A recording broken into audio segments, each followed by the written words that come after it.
Last যে আমার কাছে যে ফোনটা এসেছিল সুমিত রায়, মানে অতীতে সুমিত রায়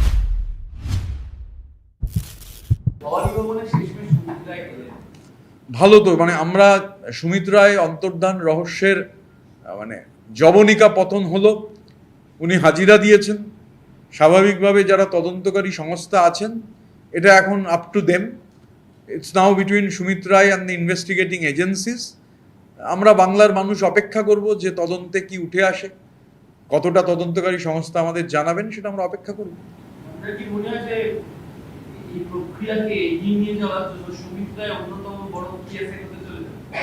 দেখুন, সুমিত রায় যেহেতু ক্যামাক স্ট্রিটের চার্টার্ড মাফিয়ার গোটা অপারেশনটা সুমিত রায়ের থ্রুতেই হতো, বা ধরুন কমিউনিকেশন, মানে এই যে লাস্ট যে আমার কাছে যে ফোনটা এসেছিল সুমিত রায়, মানে অতীতে সুমিত রায়ের সঙ্গে এরমভাবে কথা বলার সাহস আমারও ছিল না। মানে লাস্ট যে ফোনটা 4 মে পরবর্তী সময়ে ফোন করে বললো যে বস ফোন করতে বলেছে। আমি তখন বলেছিলাম কোন বস? হুগো বস?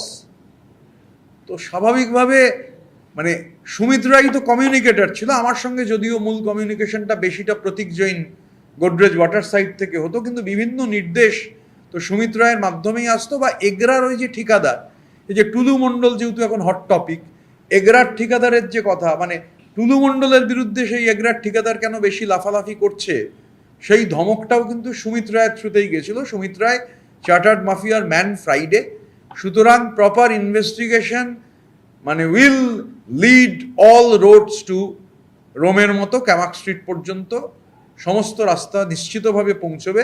মানে সুমিত রায় অবশ্যই জ্যামিতিক নকশার একটা অত্যন্ত গুরুত্বপূর্ণ পয়েন্ট, আরও অনেক পয়েন্ট আছে, কিছু পয়েন্টের ডট কানেক্টেড। এখন সুমিত রায়ের সঙ্গে সেই ডটগুলো কানেক্ট করে আরও ওপরে কানেকশন হলে পুরো জ্যামিতিক নকশাটা বাংলার মানুষের কাছে ক্লিয়ার হয়ে যাবে।